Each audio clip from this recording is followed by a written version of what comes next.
Aktris senior Betharia Sonata dikabarkan dilarikan ke rumah sakit karena alami serangan stroke saat bernyanyi di acara ulang tahun Nia Daniati. Kronologi ini diceritakan oleh sang anak, aktor Leon Dozan. Jadi intinya, mama itu lagi di acara ulang tahun Tante Nia Daniati. Kata Leon Dozan mengutip Grid ketika ditemui di kawasan Tendean, Jakarta Selatan, Selasa, 7 Mei 2024. Setelah alami serangan stroke, Leon langsung dihubungi oleh Nia Daniati. Betharia kemudian segera dilarikan ke rumah sakit dan disusul oleh Leon. Gak lama kemudian Tante Nia telepon Leon. Leon, mamah terkena serangan stroke. Leon langsung buru-buru ke rumah sakit tuh, ujarnya.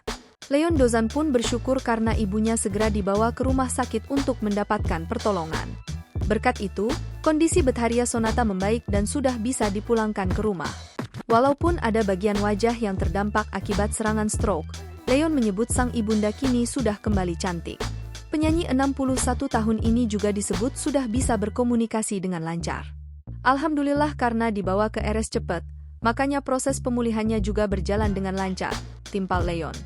Alhamdulillah komunikasi masih lancar walaupun awalnya agak ngelantur lah.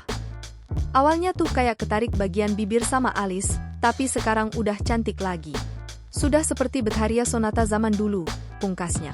Download Tribun X sekarang, menghadirkan lokal menjadi Indonesia.